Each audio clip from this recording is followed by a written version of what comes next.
In 1835, aboard the HMS Beagle, Charles Darwin visited the Galapagos Islands west of Ecuador on the equator. Upon returning to England, he wrote the epic history-changing Origin of the Species. Join us then as we visit these enchanted islands and then cross the Andes to the Ecuadorian Amazon. We start our adventure with a tour of Ecuador's capital, Quito, and a visit to the equator. All the squares, right?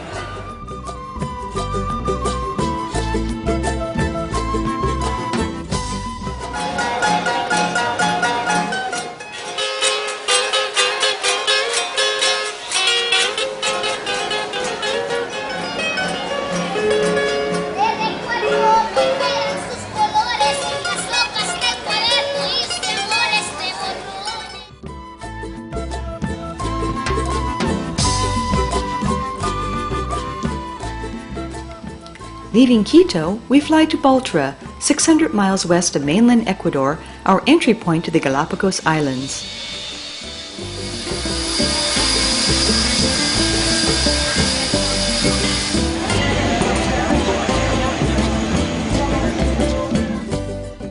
Our first encounter with wildlife, sea lions on the town beach in Baltra.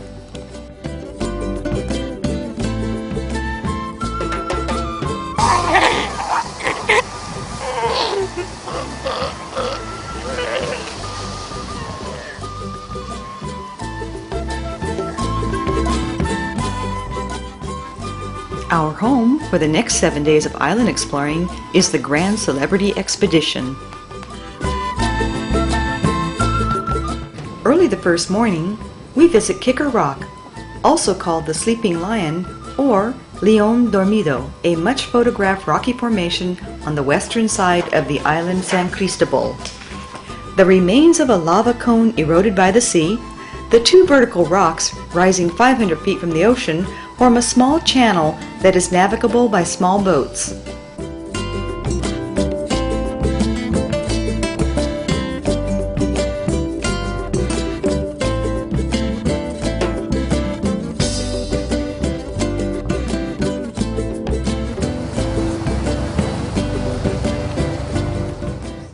Espanola Island, or Hood Island, is located in the extreme southeast of the Galapagos archipelago and considered, along with Santa Fe, to be one of the oldest, at approximately 4 million years, and is considered by many visitors to be one of the best.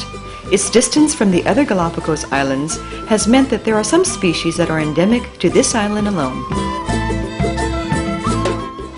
We encounter this baby sea lion born this morning.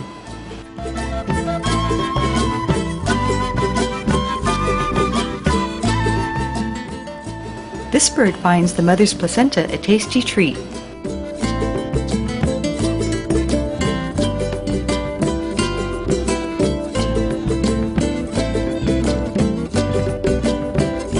We see our first marine iguana, and then a pelican that is apparently annoying the sea lion.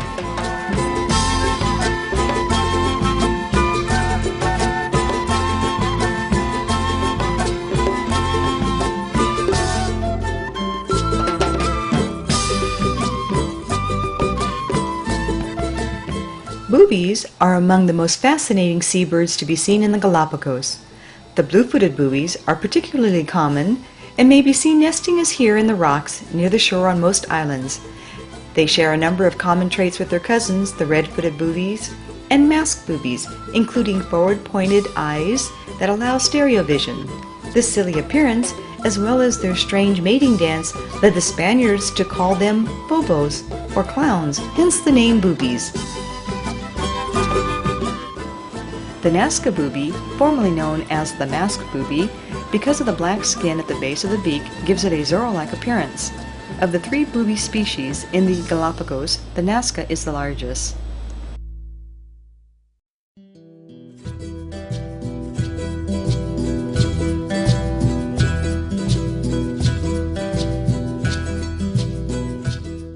Swallowtail gulls are seen mating.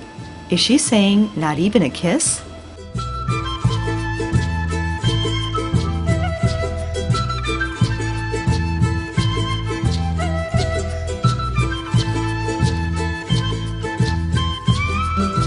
These waved albatrosses have a wingspan of 7 to 8 feet and weigh 7 to 11 pounds. Their strange waddle on land appears clumsy, but in the air they are among the most graceful of seabirds. Their courtship dance seen here involves bowing, swaying their heads side to side, followed by a noisy duel with their beaks.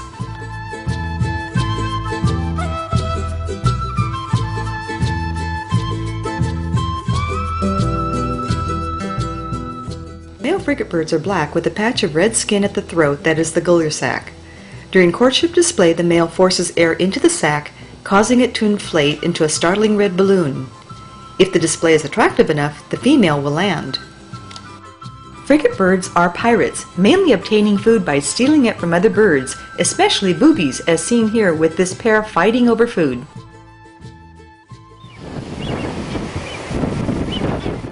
Blowholes, created in lava flow formations, are a unique feature of Espanola.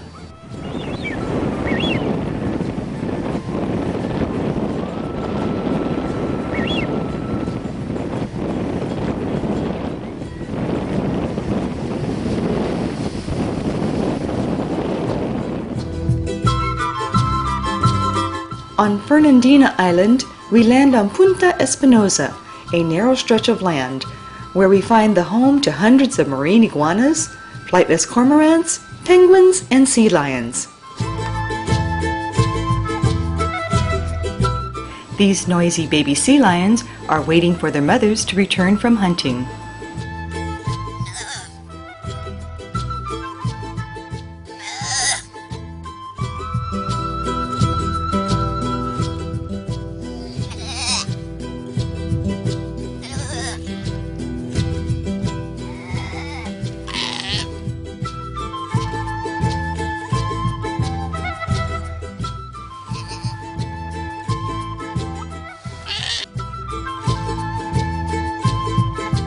The Galapagos flightless cormorant has evolved in an isolated island environment that is free of predators. Thus the birds had no need to fly and eventually became flightless. However, the Galapagos Islands have not remained free of predators, and consequently, this cormorant is now one of the world's rarest birds with only about 1,000 left.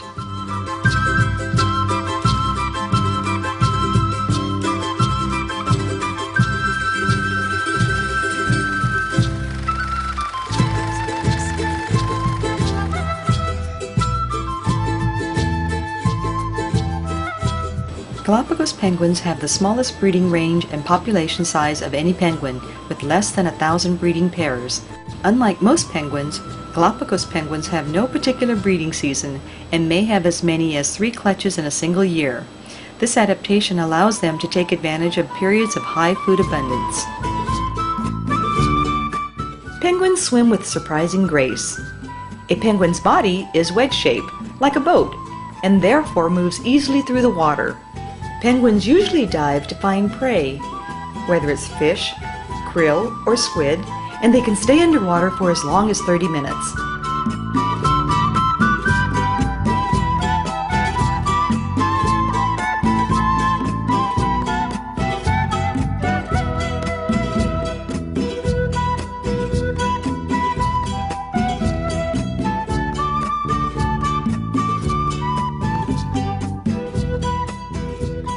The Galapagos marine iguana is one of the most unusual forms of marine mammal life found anywhere in the world. They are the only known iguana in the world that will purposely go into the ocean. Once in the water, this marine iguana uses its specially adapted tail to dive up to 45 feet below sea level, where it will stay and eat the seaweed for up to 30 minutes before resurfacing. As a consequence of its high salt intake, the marine iguana has evolved the most effective salt glands of any reptile. They sneeze the salt out of their nostrils, which encrust their heads.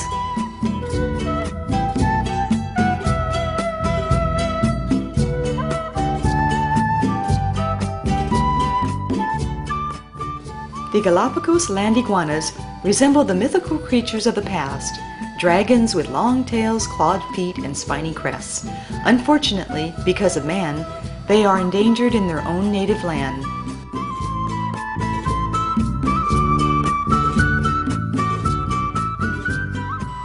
Rabida has a distinctive look, with its reddish beach. Here we find a noisy colony of sea lions on the beach. Within 1 week after birth, females will get pregnant again.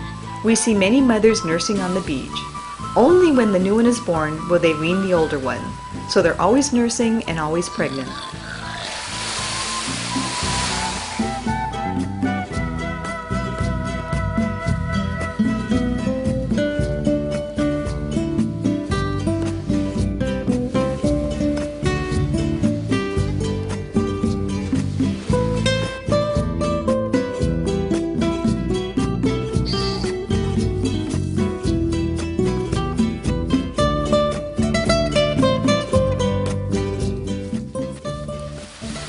After nursing, it's playtime. Well, you can, if you want to take a picture, you can walk anywhere. Yes, you can. No animal is more synonymous with the Galapagos Islands than the giant tortoise, a very large species which may reach a length of 4 feet and weight of 500 pounds.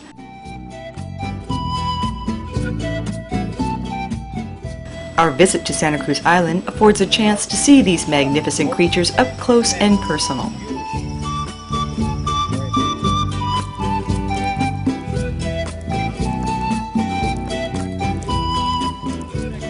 While blue-footed boobies' appearance may be silly, they are spectacular and daring hunters. Their projectile-shaped body has evolved to allow them a very unusual fishing style. Spotting fish beneath the surface, they dive at a great speed into the water, folding their wings just before entry. Their stereo vision allows them to follow fish underwater.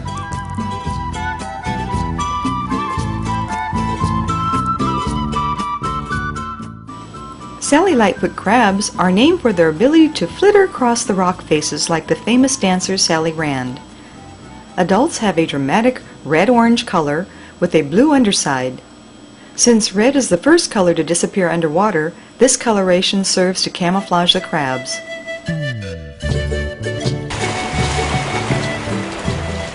The flamingo is the Galapagos bird most endangered of extinction. There are only an estimated 100 to 150 birds remaining. We are able to see here how the flamingo moves its bill upside down underwater to gather and filter the bottom sediment. Flamingos feed almost entirely on shrimp, and that provides the pink pigment for their feathers. By performing this shuffle dance, the flamingos are turning up the shrimp for a tasty feast.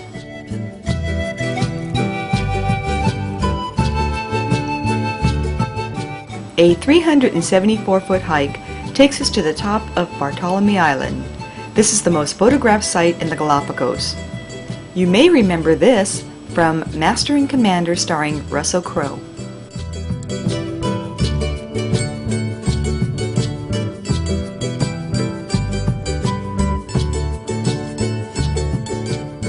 Frequent snorkeling trips allow us to see Galapagos marine life.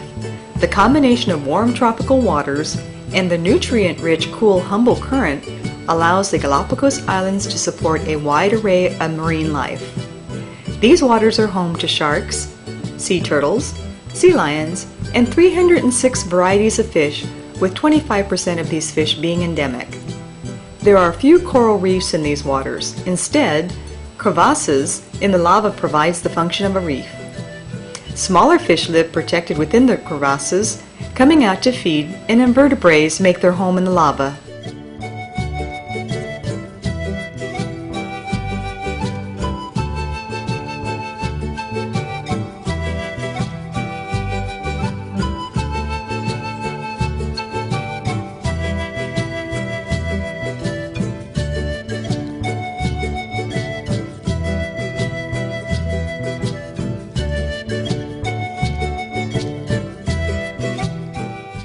We return to Quito and fly over the Andes to Coca, an oil town on the Rio Negro.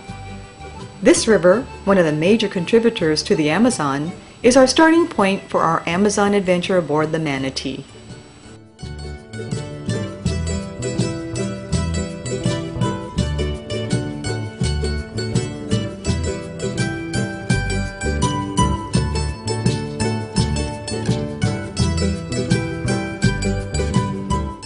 Longboats allow us to explore the river. We travel to a local art museum and convent for for a tour and are entertained by this golden-mantled tamarin monkey.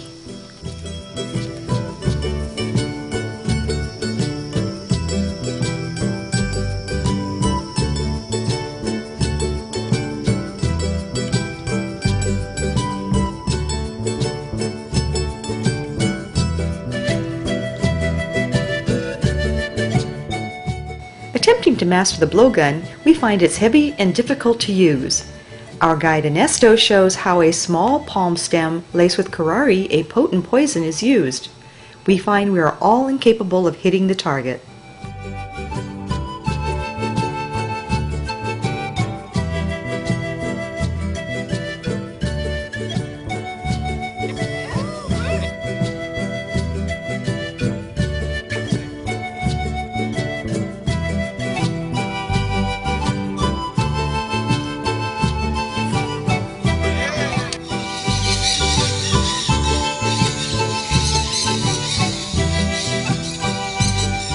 We have an early morning visit to this unusual parrot feeding area.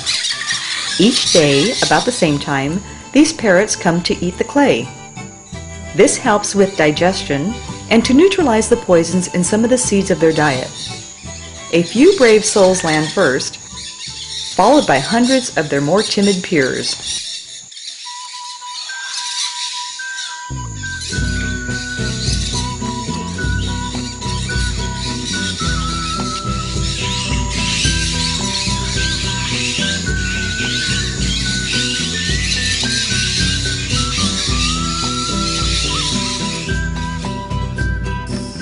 In the late afternoon, we explore this small contributory river by dugout canoe.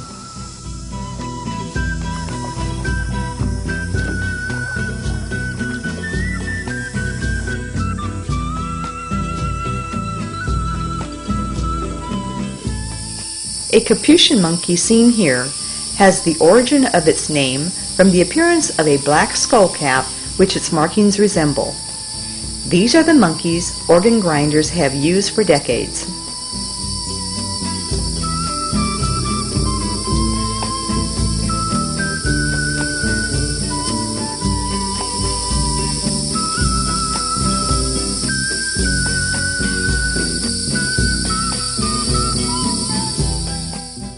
Ernesto's guided walk through this jungle preserve reveals spiders, termites, and leafcutter ants.